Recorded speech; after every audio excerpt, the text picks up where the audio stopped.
할렐루야. 하나님의 은혜가 함께 하시기를 주의 이름으로 축복합니다. 옆에 분들하고 인사 한번 하십시오. 사랑합니다. 축복합니다. 폴란드에 가면 아우슈비츠 수용소라고 하는 데가 있습니다. 악명 높은 곳이죠. 2차 세계대전 때 독일 군들이 수많은 유대인들을 가스실로 보내서 죽인 곳입니다. 그 앞에 가면은 입구에 이런 글귀가 있습니다. 과거 역사를 기억하지 않은 자들은 과거의 잘못을 반복할 수밖에 없다. 이렇게 되어 있어요. 유대인들은 그 유대인들이 사는 여러 지역에 항상 박물관을 많이 만듭니다. 그래서 그 고난의 역사들을 그곳에 진열하고, 그리고 박물관마다 꼭 이 글귀를, 과거의 역사를 기억하지 않는 자들은 과거의 잘못을 반복할 수밖에 없다라는 이 내용을 꼭 기록해 놓은 것을 볼 수 있습니다. 여러분, 우리나라도 정말 우리와 우리 다음 세대에 이 역사 교육이 더 필요하다고 생각이 됩니다. 우리나라는 5,000년 역사 가운데 937회 이상의 외세 침입을 당했습니다. 근데 요즘 우리 아이들은 10명 중에 6명 정도가 6.25 전쟁이 왜 일어났는지를 모르고, 또 북한이 남한을 침입했다는 사실을 모르는 애들도 반이나 된다고 합니다. 여러분, 우리가 일제 식민지의 고난도 잊지 않아야 되겠고, 또 6.25 전쟁의 이 아픔도 힘들지만 잊지 않고 되새기면서 다시는 이런 고난을 겪지 않는 그런 나라 될 수 있도록 기도해야 될 줄 믿습니다. 세상에서 가장 고통스러운 일이, 참 잔인한 일이 전쟁이 아닌가 생각이 됩니다. 지금 러시아와 우크라이나가 전쟁으로 2년째 계속 큰 고통을 당하고 많은 젊은이들의, 많은 국민들의, 또 아이들의 생명이 잃는 이런 비참한 일이 계속되고 있습니다. 또 온 세계가 러시아 쪽에 또 우크라이나 쪽에 양쪽으로 분열이 되어서 세계가 지금 다시 냉전 시대로 회귀하고 있는 그런 모습도 보이고 있습니다. 그런데 여러분, 우리는 뭔가 잘못 알고 있는 게 있습니다. 우리는 지금 전쟁이 끝난 줄 알고 있는데 아닙니다. 우리나라도 지금 전쟁 중에 있습니다. 우리는 6.25 전쟁이 종전, 끝난 것이 아니라 휴전, 정전 상태에 있습니다. 그래서 지금도 계속 국지적인 전쟁이 일어나고 있어요. 여러분, 6.25 전쟁 날짜가 언제예요? 2023년, 오늘은 2023년 6월 25일 무슨 요일? 주일. 50년 전으로 딱 올라가면 1950년 6월 25일, 그날이 무슨 날? 주일날. 똑같은 주일날이에요. 새벽 4시에 6.25 전쟁이 발발합니다. 그리고 휴전은 언제인 줄 아세요? 53년 7월 27일. 그러니까 3년 1개월 2일 만에 휴전을 합니다. 그리고 휴전 이후에 계속해서 지금 전쟁이 끝난 것이 아니라 국지적인 전쟁이 계속 일어나고 있죠. 그래서 간첩들을 보내기도 하고, 또 제2 연평 해전이 일어나고, 연평도 폭격 사건, 또 천안함 침몰 사건, 지금도 계속 미사일을 쏴는 북한, 또 우리는 또 미국과 더불어 계속 전쟁 훈련을 하는 이런 상황에 우리가 있습니다. 여러분, 지금 우크라이나와 러시아가 전쟁하는데 미국이나 이런 국가들이 무기는 지원해도 사람을 지금 파송하지 않고 있습니다. 왜? 러시아라는 나라가 상당히 무서운 나라이기 때문에 그렇습니다. 세계에서 두 번째로 핵이 많은 나라입니다. 그런데 우리 윗동네에 저 젊은 친구도 수많은 핵을 가지고 있어요. 그러니까 우리는 지금 불덩이를 이고 사는 거예요. 언제 터질지 모르는 위험 속에 있고요. 지난달에도 뭐 서울에도 뭐 경보 울려가지고 다들 그냥 상당히 놀라셨죠. 여러분, 우리가 지금 종전이 아니라 무슨 상태에 있다? 정전, 휴전 상태. 우리도 아직도 전쟁의 연장선상에 있음을 기억하지 말고 우리가 이렇게 경각심을 가지고 깨어 있어야 될 줄 믿습니다. 자, 6.25 전쟁에 대해서 오늘 조금 요약해 보고 말씀으로 들어가겠습니다. 우리는 2차 세계대전의 종전과 함께 1945년 8월 15일에 일본으로부터 해방이 됐습니다. 그러나 해방의 기쁨과는 달리 남과 북이 분열합니다. 북쪽은 또 구소련의 공산주의 영향을 받은 공산 정권이 들어서고, 남쪽은 또 미군의 영향을 받은 민주 정권이 들어섭니다. 그리고 두 정권은 서로 호시탐탐 이제 나라를 통일하려고 합니다.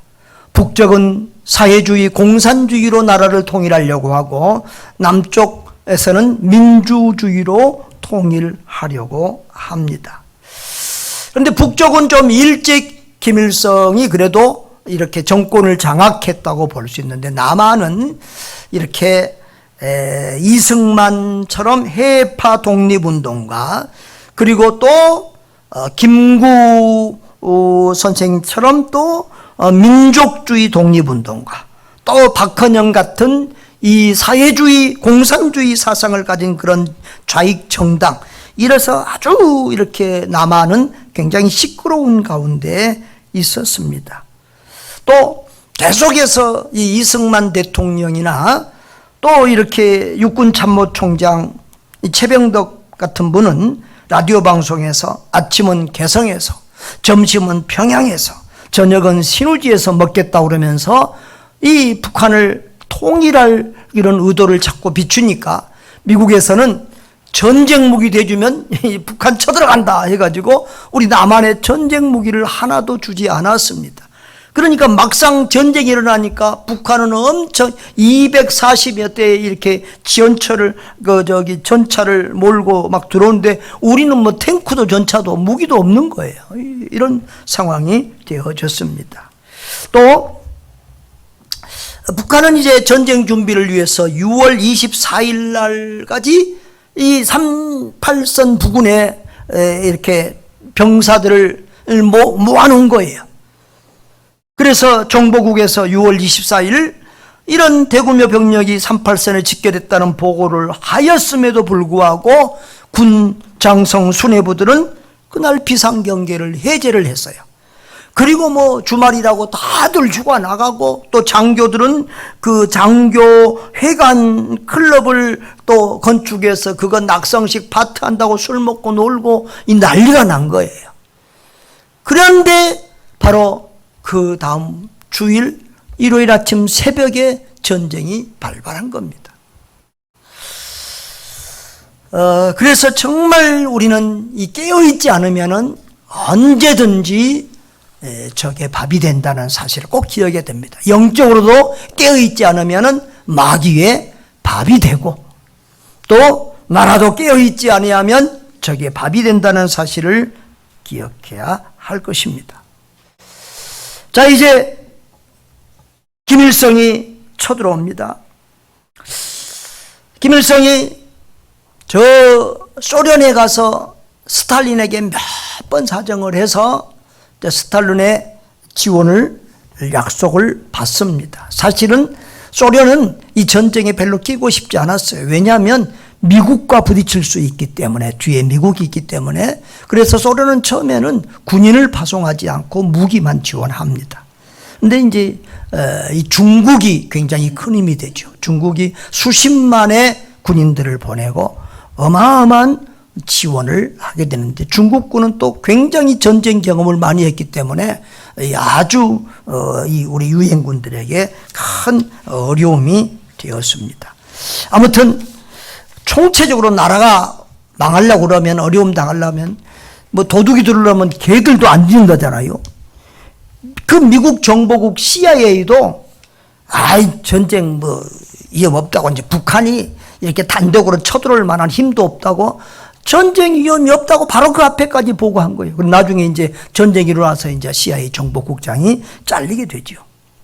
아무튼 6월 25일 날 새벽 4시에 북한 인민군이 침공을 하는데, 인민군은 242대의 전차를 앞세우며 공격해오고, 우리는 한 대의 전차 넘는 무감지 상태에서 속수무책으로 밀리게 됩니다. 오전 7시가 돼서야 이제 방송이 나오는데, 그때도 국지적으로 38선 쪽에서 자꾸 전쟁이 있으니까 이것도 38선에서 무슨 이런 그런 전쟁인가 보다 하다가, 이제 나중에서 이제 전쟁 터졌다 그러고 7시경에 전쟁 터졌다고 방송하고, 휴가 나온 군인들은 본대로 귀속하라는 그런 방송을 공지했다고 합니다. 그리고 그 다음날 6월 26일 날 밤 10시 반경, 이승만은 도쿄에 있는 미국 국동군 사령관 메가더에게 전화를 해서 도움을 요청을 합니다. 그런데 참 이렇게 이승만 대통령은 미국에서 공부를 했잖아요. 석박사 학위를 가장 짧은 시간에 받은 천재 같은 사람입니다. 영어 잘하고요. 원래 선교사들 통역했던 사람이잖아요. 그러니까 독립운동하다가 감옥에 가게 되고, 감옥에서 성경 보고 예수님을 만나고 영접합니다. 그리고 선교사들 돕는 통역가로 이렇게 일하다가 미국 유학을 간 사람이잖아요. 나중에 이제 장로님이 되죠. 그런데 그래서 미국의 정치가들 지인도 많고 영어 잘하고 그러니까 이제 이런 미국의 대통령이나 이 메가더 장군 수뇌부들과 이제 수술 연락이 되니까 와서 도와달라는 이런 연락을 하게 되고, 사실 미국의 도움을 받는데 큰 도움이 되었습니다. 그러나 이승만 대통령이 잘못한 것도 많이 있어요. 이 정부가, 대통령과 정부가 피신을 하는데요, 서울 시민들에게는 걱정 말고 서울시를 지키라고 그렇게 해놓고는 이 정부의 대통령과 요인들은 다 도망을 간 거예요. 그래서 처음에는 대전으로 갔다가 또 밀리니까 목포로 갔다가 또 목포에서 또 배 타고 부산으로 가고, 그러면서 이제 뒤에서 이제 전화나 이런 것으로 지시를 하는 거예요. 그래가지고 6월 28일 날 새벽 2시에는 한강철교를 폭파라고 합니다. 지금 같으면 하나 정도 폭파해도 여러 개 있으니까 막 오는데, 그때는 하나 있는 한강철교를 폭파한다는 광고도 없이 새벽 2시에 폭파하니까 그 피난 넘어오던 50대의 차가 떨어져 죽고 500명 이상의 사람들이 죽게 됩니다. 그리고 더 많이 이렇게 피난을 할 수 있는 이런 사람들이, 강북 사람들이 피난을 못 하게 되는 거죠. 그래서 참 큰 이렇게 실책 중에 하나로 이렇게 평가되고 있습니다. 그리고 이제 인민군이 서울을 점령하는데 25일 날 전쟁이 일어났는데 벌써 28일 되니까 탱크들이 서울 시내 안에 돌아다니고, 그리고 이제 그 다음에 이제 한강 도하를 해서 서울 전 지역을 장악을 하게 됩니다. 자, 그런데 이런 상황에서 정말 발빠르게 유엔군이 참전을 결정하는 그런 기막힌 은혜가 있습니다. 25일 날 전쟁이 일어났는데 24일 날 우리 한국 시간으로 24일 날 새벽 4시에 유엔 안전보장 이사회가 소집이 됩니다. 그래서 북한에게 통보를 합니다. 다시금 38선 이북으로 돌아가라. 철수하지 않으면 공격하겠다. 그러는데 북한이 말을 안 듣죠. 그러니까 이제 27일 날 다시 안전보장 이사회를 열어서 이제 남한에 군사 지원을 하고 군사를 파송하기로 이렇게 결의를 하게 됩니다. 그래서 미국의 트루먼 대통령은 메카더에게 남한의 해군과 공군의 지역을 즉각 개시하라고 명령을 했고, 29일 날에 일본에 있던 이 메가더 장군이 와서 한국으로 와서 이제 한국 전쟁 상황을 보고 육군을 참정시켜 달라고 이제 미국의 대통령에게 연락을 하게 됩니다. 이제 그래서 유엔군이 참전하면서 이제 전쟁의 상황이 상당히 이제 변화가 있게 됩니다. 처음에는 유엔군이 져요. 첫 부대는 져요. 그러나 나중에는 이제 이기면서 이렇게 점차 승기를 잡게 되는데요. 또 이렇게 이제 유엔군이 미국의 주도하에 한 이렇게 단체를 이루어서 한국군도 또 외국에서 온 모든 16개 국가의 부대가 일목요연하게 유엔군 사령관 사령부에 의해서 움직이며 전쟁을 하게 됩니다. 자, 우리 군인을 우리나라에 파병한 국가가 16개 국가인데 정말 우리가 이 나라들을 꼭 기억을 했으면 좋겠어요. 그래서 이 나라를 위해서 기도하고 또 이 나라들에 대한 그 사랑에 보답하는 그런 모습들이 있었으면 좋겠습니다. 또 꼭 이 나라가 아니라도 이렇게 우리가 어려울 때 도움을 받았으니 우리도 또 어렵고 가난하고 한 다른 나라들을 도울 수 있었으면 좋겠어요. 자, 처음에 군인들을 파병한 국가들을 16개 국가인데 많이 파송한 나라부터 제가 이렇게 이름을 적어봤어요. 1등은 누구예요? 미국이 월등히 많습니다. 그 다음에 영국, 캐나다, 그 다음에 튀르키예, 터키가 4번째입니다. 그 다음에 오스트레일리아, 호주가 5번째, 6번째는 필리핀, 그 다음에 뉴질랜드, 네덜란드, 태국도 보냈어요. 에티오피아, 그 다음에 그리스, 프랑스, 우리 선교사님이 가는 콜롬비아, 그 다음에 벨기에, 또 우리 선교사님들이 남아공, 룩셈부르크, 이렇게 16개 나라가 전쟁 군인들을 보냈어요. 미국 군인이 그러니까 이제 3년 동안 계속 보낸 군인 수입니다. 미국 군이 179만여 명이에요. 절대적이에요. 그리고 모두 포함 참전 용사가 한 약 200만 명이 우리나라를 위해서 이렇게 희생하고 헌신하게 됩니다. 자, 그리고 의료 지원국이 5개가 있습니다. 인도, 이탈리아, 덴마크, 스웨덴, 노르웨이 5국이 있어서 총 21개국이 우리나라를 지원을 하게 됩니다. 참 이것은 놀라운 일이 아닐 수가 없습니다. 여러분, 각 나라마다 다 자기 나라의 어떤 이익을 따집니다. 지금 우리나라가 우크라이나와 러시아 사이에서 엉거주춤하고 있잖아요. 우리의 경제적인 이득을 생각하면 우리는 러시아 쪽에 붙는 게 좋습니다. 그러나 국제 정의를 생각하면 침략을 당한 우크라이나 쪽에 또 도움을 줘야만 되는 상황인데 참 엉거주춤하게 있는 이런 상황입니다. 국익을 먼저 생각하기 때문에 그렇습니다. 그런데 그 당시에 여러분 우리나라는 다른 나라에게 뭐 도움이 될 만한 나라였어요? 아니었어요. 이제 해방된 지 5년 되고 안정도 안 되고 밥도 못 먹는 세계의 가장 가난한 나라 중에 하나였어요.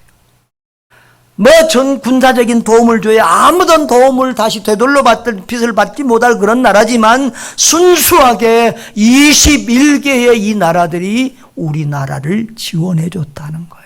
할렐루야. 주님의 은혜인 줄 믿습니다. 여러분, 유엔군이 이렇게 빠른 시간에 이렇게 많은 나라가 파병이 된 것은 인류 역사상 처음 있는 일이고 또 가장 빠른 시간에 가장 많은 이런 나라들이 참여하게 되어졌어요. 이것은 정말 기적이요 하나님의 은혜인 줄 믿습니다. 아멘. 정말 수많은 교회에서 눈물을 흘리며 기도한 기도의 열매였을 것입니다. 또 대통령도 우리 부산에 피난가 있으면서 우리 교단 교회에 이렇게 갔다는데 하여튼 우리 보수 교단이니까 또 장로 대통령이지만 뭐 육강단에 안 세웠다 그래요. 밑에서 이렇게 뭐 이제 광고하고 했는데 하여튼 기도를 부탁하면서 전국 교회가 정말 눈물로 기도를 했었죠. 자, 이제 그렇게 해서 이제 그 다음에 이제 이렇게 빨리 육군이 위로 밀고 올라가지 못한 상황인데 그 맥가더 장군이 인천 상륙작전 아이디어를 내죠. 이것은 거의 불가능한 일. 뭐 성공의 확률이 1, 2%도 없는 일. 미군들도 다 반대한 일인데 인천 상륙작전을 감행해서 그것을 성공시킵니다. 그것도 기적이요, 하나님의 은혜죠. 여러분 인천 상륙작전 영화 보셨어요? 네. 거기 우리 교회 다니는 친구 하나도 영화에 나오죠? 이스칸들이라고 여기 미군으로 나왔어요. 영화 다시 보세요. 하여튼 인천 상륙작전을 성공하고 그 다음에 이제 빼앗겼던 서울을 3개월 만에 딱 탈환을 합니다. 그래서 9월 28일 이제 1차 서울 수복입니다.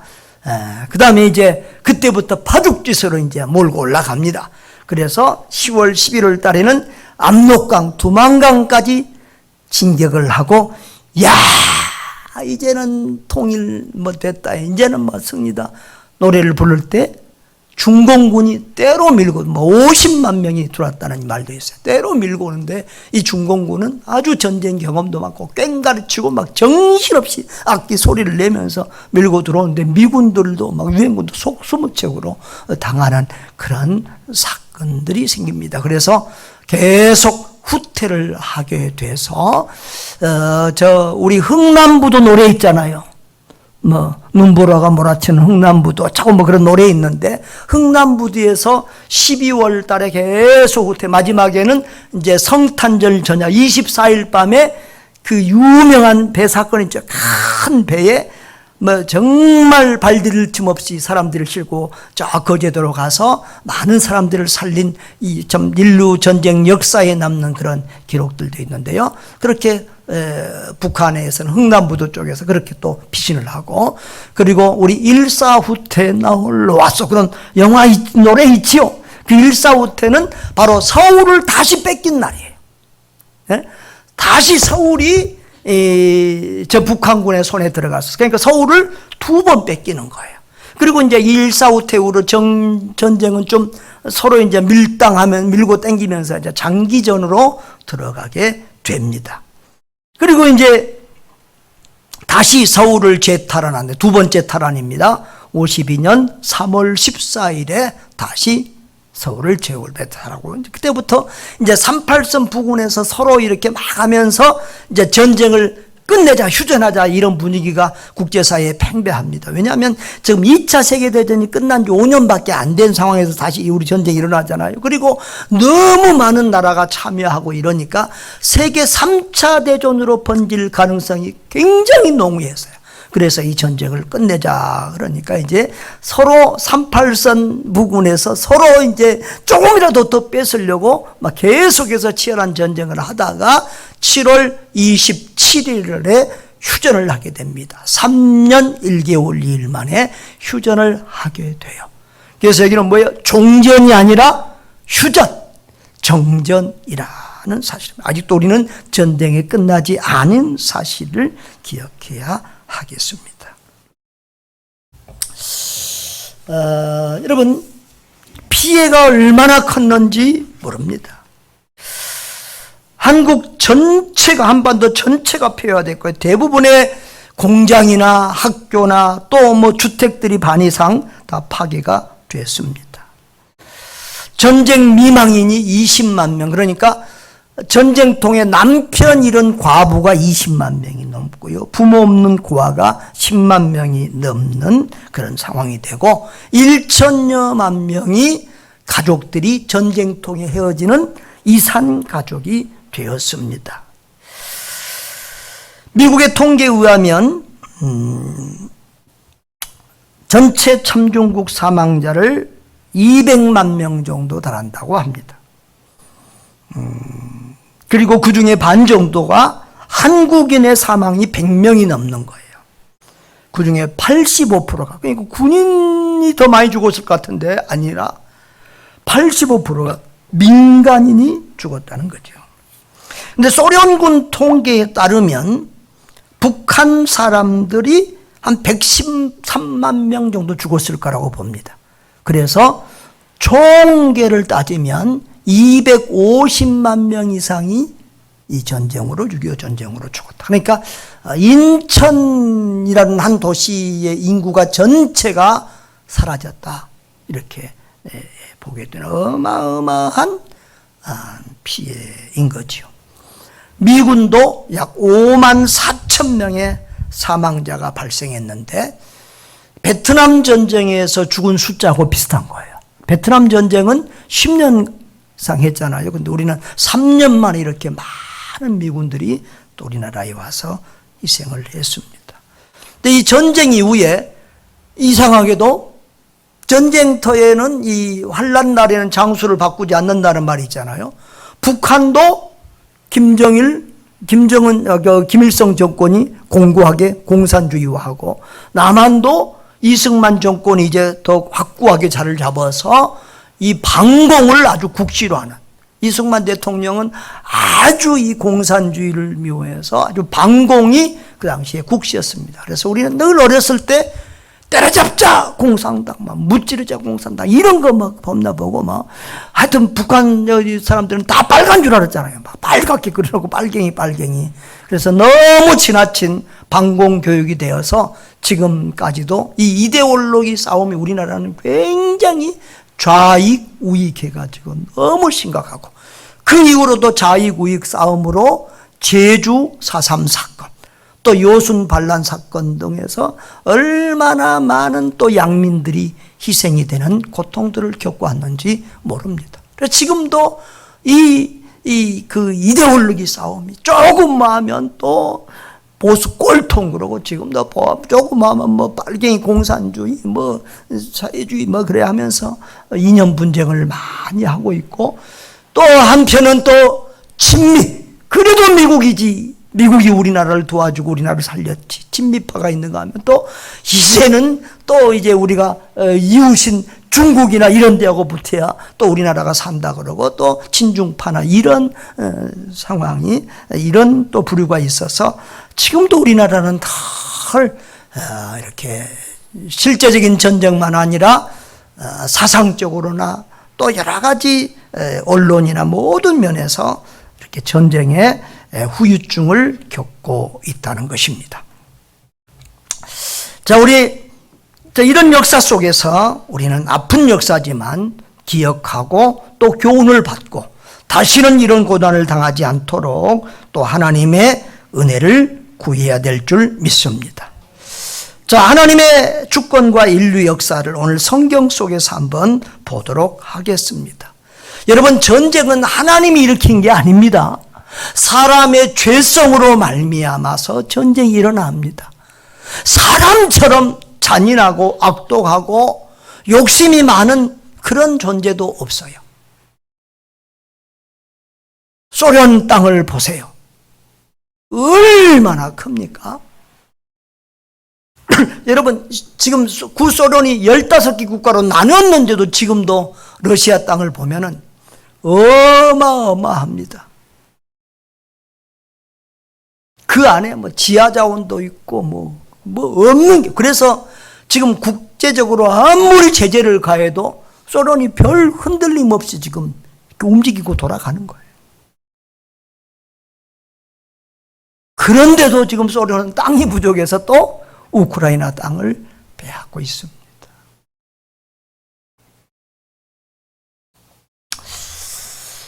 이렇게 전쟁은 인간들의 죄성 때문에 일어나지만, 그러나 전쟁은 하나님께 속한 것이며 또한 하나님의 주권 안에 있습니다. 그래서 다윗은 전쟁은 여호와께 속한 것이다 하면서 골리앗과 싸울 때, 야, 너 덩치 가지고 싸우는 거 아니야? 칼과 창 가지고 싸우는 게 아니야. 전쟁의 승패는 하나님의 주권에 달려 있어. 할렐루야. 그러면서 골리앗을 무찔렀던 것을 볼 수 있습니다. 지금 전쟁도 보면 정말 우크라이나가 뭐 한 주먹도 안 되는, 곧 끝나버릴 줄 알았는데 아직까지 버티고 있고, 지금은 전쟁의 양상이 우크라이나 쪽으로 승기가 접어들고 있어요. 그러나 절대 러시아는 금방 쉽게 만만히 무너질 나라는 아닙니다. 어마어마한 파워와 힘을 가지고 있고요. 그 지하자원이나 이런 또 미사일이 세계에서 두 번째로 많잖아요. 쉽게 어떻게 건드릴 수 없습니다. 그러니까 절대 이 전쟁이 쉽지 않습니다. 아무튼 여러분, 인류의 역사와 나라의 역사도 하나님의 손안에 있습니다. 오늘 우리는 사도행전 17장을 봤는데, 사도행전 17장에는 바울의 선교 전도 여정이 나오는데, 데살로니가라는 도시에서 열심히 전도하다가 박해가 너무 심하니까 베레아로 피합니다.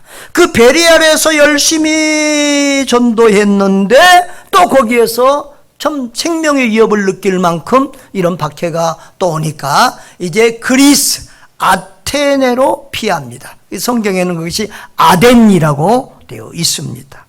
자, 그 아테네에서 돌아보니까 이 아테네, 이 헬라는 철학이 발달한 나라입니다. 그래서 사람들이 자꾸 변론하고 새로운 지식, 새로운 것을 듣기 좋아하는데, 바울이 와서 이전에 듣지 못한 사람이 죽었다가 부활했다고 그러고 이상한 소리 하니까, 야, 들어보자! 그리고 이제 광장에 바울을 세우고, 네가 지금 말하고 있는 것이 무슨 학파냐? 무슨 이론이냐? 그러면서 이제 얘기해보라고 그러는 거예요. 그래서 바울이 그 기회를 놓치지 않고 거기서 아주 지혜롭게 이렇게 설교를 합니다.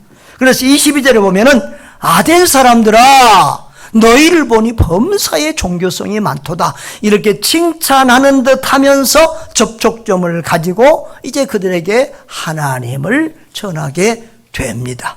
내가 쭉 다녀보니까 너희들은 참 많은 신을 섬기고 있더라. 세상에 하다 안 되니까 알지 못하는 신에게 이렇게 써놓고 그런 제단까지 만들어서 그렇게 섬기고 있는 것도 봤는데, 너희들이 알지 못하는 그 신을 내가 오늘 너희들에게 알려줄게. 그리고는 그 다음에서 이제 다 같이 한번 읽어봅시다. 시작. 우주와 그 가운데 있는 만물을 지으신 하나님께서는 천지에 주시시 손으로 지은 전에 계시지 아니하시고, 드디어 이제 하나님이 천지 만물을 지배하신 창조하신 하나님이고, 그 하나님은 이런 우상으로 존재하거나 너희들이 여기다 지금 딱 앉혀놓고 있는 한 지역에 한정된 그런 분이 아니라는 거예요. 하나님은 우주의 하나님이고 영이신 하나님이고 전능하신 하나님이고 절대적인 하나님이시라는 거예요. 그렇게 말씀하고 이제 26절이 중요합니다. 26절, 27절 같이 한번 읽어보겠습니다. 시작. 인류의 모든 족속을 한 혈통으로 만드사 온 땅에 살게 하시고 그들의 연대를 정하시며 거주의 경계를 한정하셨으니 이는 사람으로 혹 하나님을 더듬어 찾아 발견하게 하려 하심이로되 그는 우리 각 사람에게서 멀리 계시지 아니하도다 라고 했습니다. 여러분, 26절을 보면은 인류는 한 혈통이라는 것을 강조합니다. 그러니까 실상은 전쟁은 동족끼리, 형제끼리 하는 거예요. 자, 26절에 인류의 모든 족속을 하나님이 한 혈통으로 만드사 온 땅에 살게 하셨다 그랬어요. 인류가 뭐라고요? 한 혈통. 여기서는 한 조상으로부터 왔다는 그런 의미가 더 강해요. 인류는 한 사람 아담에게서부터 온 줄 믿습니다. 그러니까 모든 인류는 알고 보면 우크라이나인, 러시아인, 일본인, 중국인, 아프리카인, 남미 사람들 알고 보면 다 우리는 아담의 후손이에요. 한 집안 사람이에요. 한 피 받은 한 혈통의 사람들인 줄 믿습니다. 그래서 누가복음 3장에 보면 이제 누가가 이렇게 예수님의 족보를 기록하는데 마태복음에는 위에서부터 쭉, 보통 족보가 위에서부터 내려오잖아요. 근데 누가는 아래에서부터 족보를 쭉 기록해요. 그래서 나중에 이제 끝에 올라가면 이렇게 돼 있어요. 시작. 그이는 에노스요. 그이는 셋이요. 그이는 아담이요. 그이는 하나님이시나. 족보를 하나님에게까지 올려서 모든 인류는 하나님으로부터 나온 하나님의 자손이다. 그리고 모든 인류는 아담이라고 하는 한 조상으로부터 나온 한 형제 자매요, 한 가족이라는 그런 의식을 여기 강조하고 있습니다. 그러니까 알고 보면 지금 저 우크라이나와 러시아는 동족끼리 전쟁하고 있는 거예요. 온 세계는 한 인류가 한 동족이에요. 특별히 우크라이나와 러시아는요, 비슷한 종족이에요. 슬라브죠. 그래서 러시아 사람하고 우크라이나 사람들은 얼굴 구별하기가 쉽지 않아요. 언어도 비슷해요. 사실 러시아 말이 우크라이나에서 다 통해요. 또 전에는 다 한 나라였잖아요. 그래서 자녀들은 러시아에 살고 부모들은 우크라이나에 살고 가족이 서로 양쪽에 있는 거예요.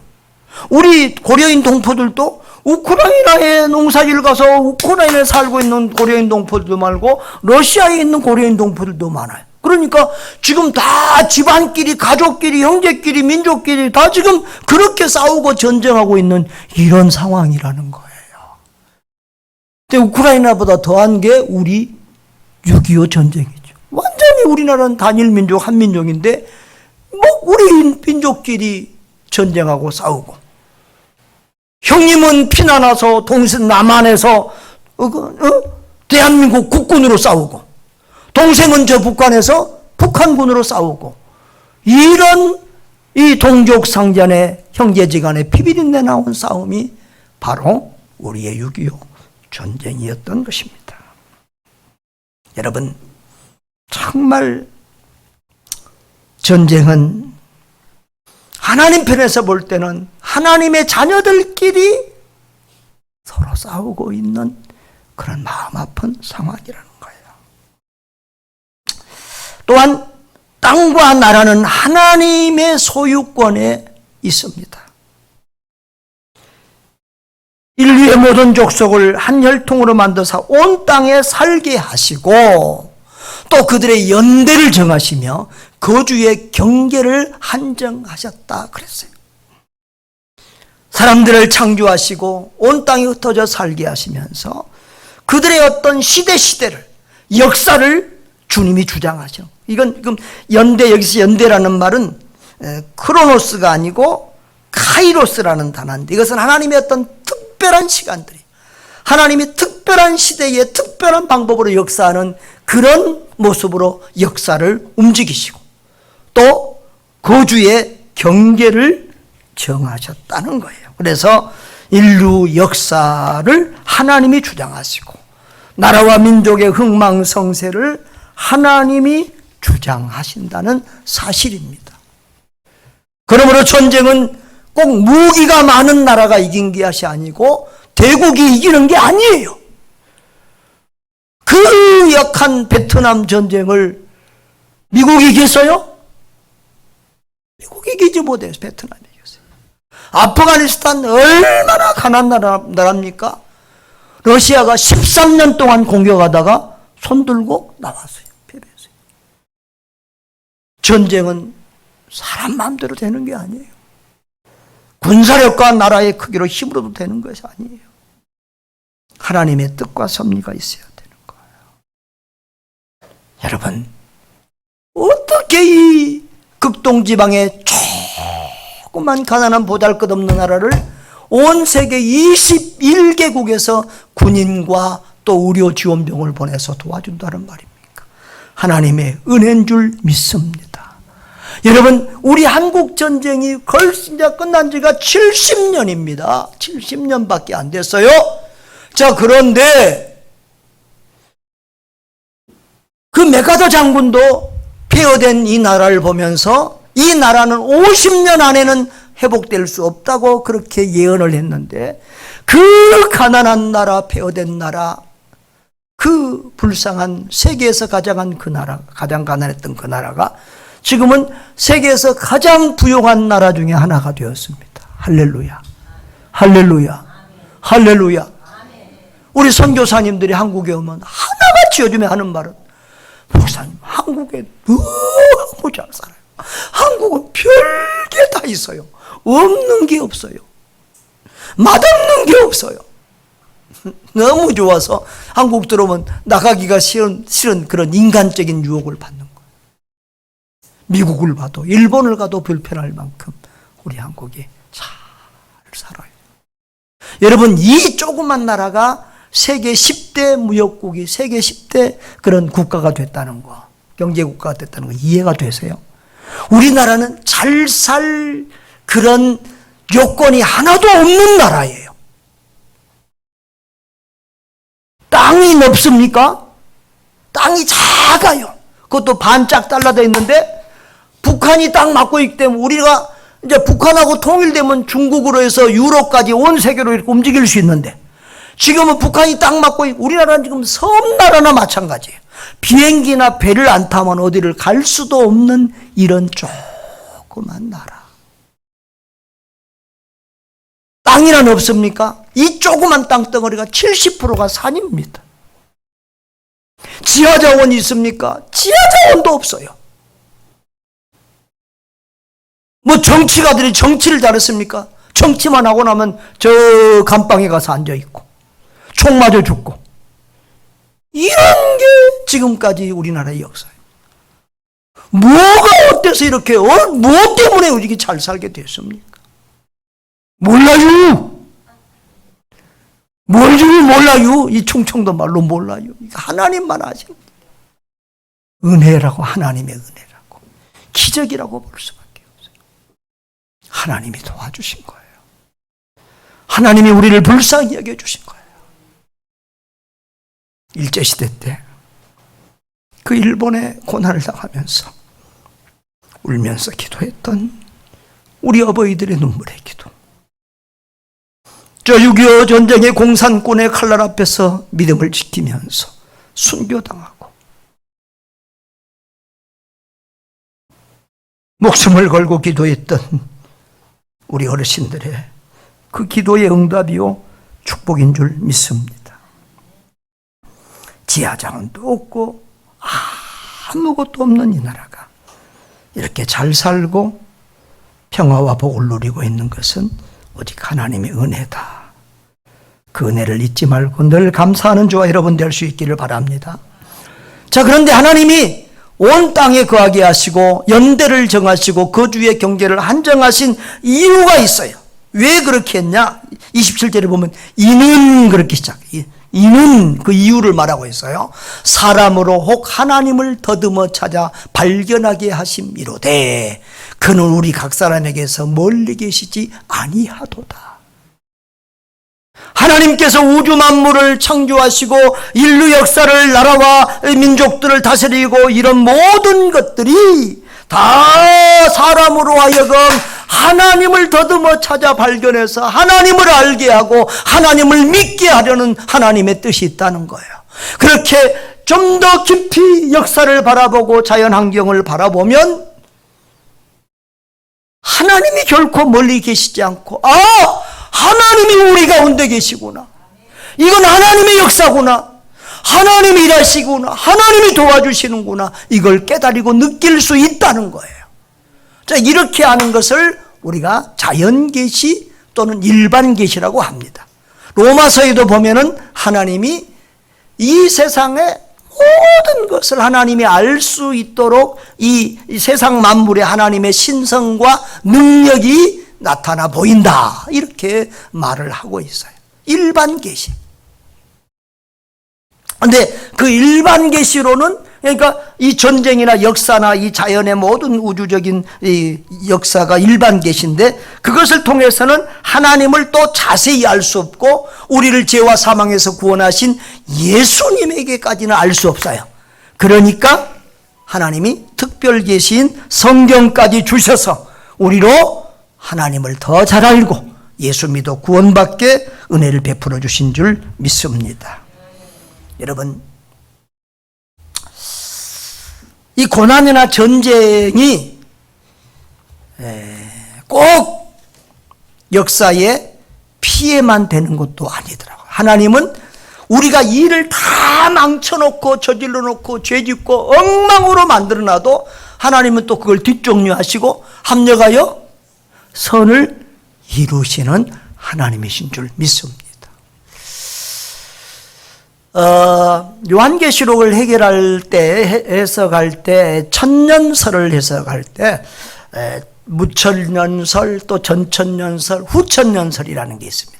후천년설은 뭐냐 그러면은 이 복음이 이 땅에 이렇게 쭉 전해져서 사람들이 온 세계에 복음이 전해 사람들이 예수를 믿고 되면 다 사람들이 착해지고 좋아지고 나라가 좋아져서 이 세상이 천국같이 된다는 거예요.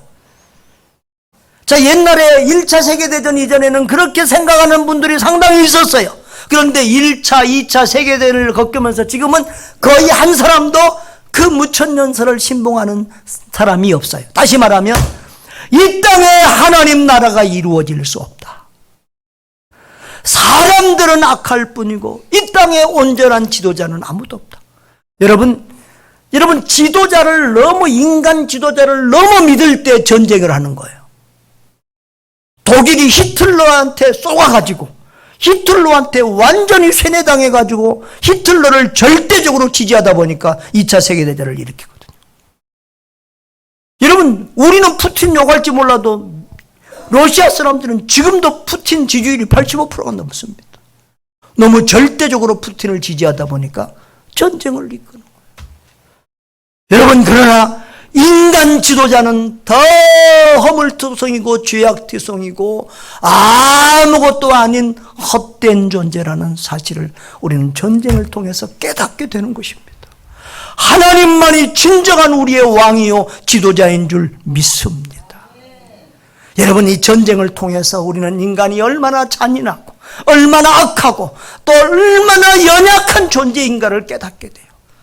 그래서 진정한 왕이신 하나님, 진정한 우리의 의지가 되신 하나님만을 구하고 찾게 돼요. 그래서 이 전쟁이 지나고 나면 교회들이 폭발적으로 부흥하는 역사가 일어납니다. 이 전쟁 후에 러시아와 우크라이나의 교회들이 폭발적으로 일어날 수 있기를 주님의 이름으로 축복하며 기도합니다. 그렇게 기도해야 될 줄 믿습니다. 여러분, 이 전쟁을 통해서 또 우리가 하나 깨닫는 게 있습니다. 사람은 믿음의 대상이 아니다. 사람은 이렇게 악하고 잔인한 존재구나. 하나님만 의지하고 믿게 되고요. 이 세상 나라는 절대 온전한 나라가 될 수 없구나. 그래서 세상 나라가 아닌 하나님 나라에 소망을 두게 되는 것입니다. 할렐루야. 이 전쟁 이후에도 그런 은혜가 있도록 러시아와 우크라이나 전쟁을 위해서 기도하면 좋겠습니다. 이번에 캄보디아 갔다 왔잖아요. 지난번에 태국 갔다 왔죠. 저는 제일 이렇게 선교 지역에서 만만하게 보는 데가 불교 국가입니다. 불교 국가는 또 막 박해도 없어요. 그리고 사람들이 또 유순해요. 그래서 태국 같은 데는 우리 한국이 선교한 지가 70년이 훨씬 넘었고, 캄보디아도 지금 한 30여 년 동안 한국이 막 그냥 융단 폭격을 퍼붓듯이 선교를 퍼붓고 있잖아요. 그런데 태국 민족의 기독교율이 0.5%도 되도 안 됩니다. 거의 미미합니다. 기가 막힙니다. 캄보디아 나는 굉장히 많은 사람들이 예수 믿는 줄 알았어요. 뭐 빵 좀 나눠주고 뭐 좀 먹을 거 나눠주면 애들이 막 몇백 명씩 몰려들거든요. 그런데 세상에 가보니까 0.8%밖에 안 된대요. 충격이었어요. 그렇게 한 나라 한 민족을 종교를 바꾸고 복음화시키는 것은 그렇게 어려운 일인데, 우리나라는 되도록 샤머니즘과 불교와 유교여지던 나라인데 어떻게 기독교가 들어와서 이렇게 짧은 시간에, 얼마 전까지만 해도 기독교인 우리 한국의 20%가 기독교라고 그랬잖아요. 이런 기적적인 선교의 부흥의 역사가 어떻게 일어날 수 있느냐 이 말이죠. 하나님의 은혜인 줄 믿습니다. 하나님의 은혜입니다. 그 은혜에 감사해서 더욱더 하나님을 의지하고 하나님께 부르짖는 그런 우리 애국 크리스찬들 될 수 있기를 바랍니다. 사랑하는 성도 여러분, 이 세상에는 개인이든 가정이든 교회든 국가든 고난 없는, 문제 없는 그런 단체는 없습니다. 그런데 문제를 바라보는 시각은 두 가지입니다. 고난을 힘들어하고 괴로워하고 불평하고 짜증내면서 그 고난과 함께 망하는 사람이 있습니다. 그런데 고난 속에서 깨닫고 배우고 또 그 고난 속에서 하나님을 찾고 하나님을 더 깊이 만남으로 해서 오히려 고난이 축복이 되는 그런 사람, 그런 가정, 그런 교회, 그런 나라가 있습니다. 우리들은 후자가 될 수 있기를 바랍니다. 고난을 통해서 하나님을 만나고 더 깊이 만나서 우리 하나님이 어떤 상황에서도 예수만 확실히 믿으면, 하나님만 붙들고 의지하면 하나님은 모든 것을 합력해서 선을 이루어 주시는 은총의 하나님, 축복의 하나님 것을 깨닫는 저와 여러분 될 수 있기를 주님의 이름으로 축원합니다.